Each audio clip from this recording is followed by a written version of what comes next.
Welcome back. Now, the DA leader, Mmusi Maimane, has met with Public Protector Busisiwe Mkhwebane. Now, this is for an update on the party's complaint that President Cyril Ramaphosa misled Parliament on Bosasa. Backtracking from his initial reply during a Q&A, Ramaphosa wrote to Parliament that his Bosasa payment was actually a donation towards his ANC presidential campaign. He claims it was made without his knowledge. Now, the DA insists that Ramaphosa misled Parliament over this issue. So for that matter, and what transpired during Mkhwebane's meeting with Maimane, I'm joined in studio by the Public Protector's spokesperson, Bosasa. Thank you so much for joining us this evening on Newsnight. Now, one question is around the issue of the complaint and the fact that this investigation was supposed to be finalized by February, but subsequently the decision was made to extend. Why was that decision made? Well, we had projected to complete the matter by February.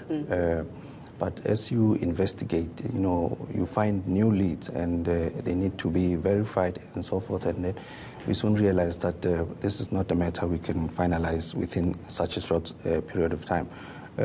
I'll tell you why. It's not just the issue of whether or not the president misled Parliament. There are other components to the investigation, and they include the nature of the relationship between the president and Bosasa.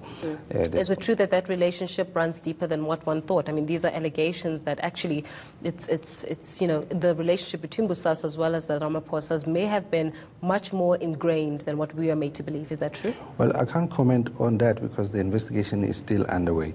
I suppose that question will be confirmed or not by the outcome of the investigation.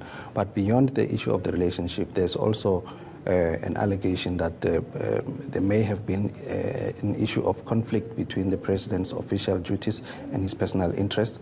Mr. Maimane also made allegations about what he calls money laundering. So those issues are very complex. It's not the kind of issues that you can just complete in a matter of 6 months. And so the Public Protector explained to Mr. Maimane yesterday that it's going to take a bit of time to deal with those issues. But what kind of issues are you talking about where the president, there has been an issue around a conflict of interest between the president acting in his own capacity and also as an official? Well, exactly what are we talking about?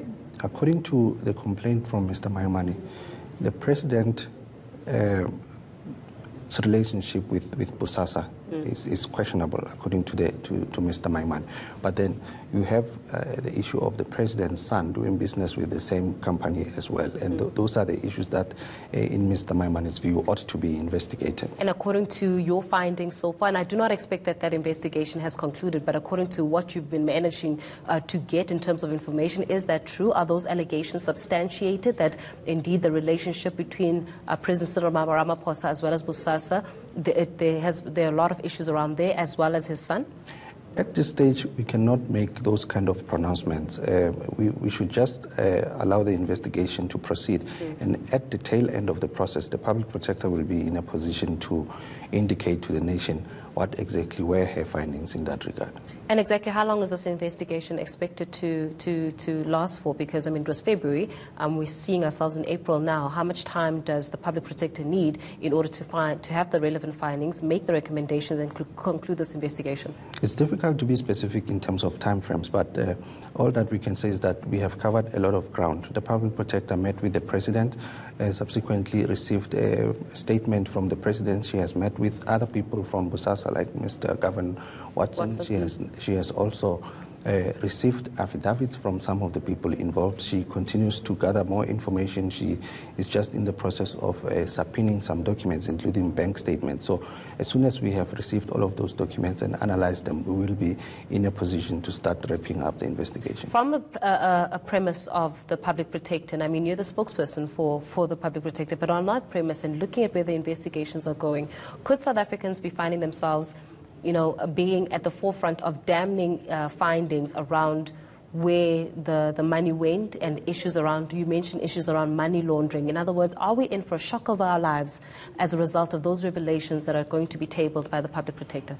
At this stage, I will steer clear of making those kinds of pronouncements. Safe to say that the Public Protector will do all in her power to get to the bottom of this and will come up with watertight findings that she can defend in case we are taken on review.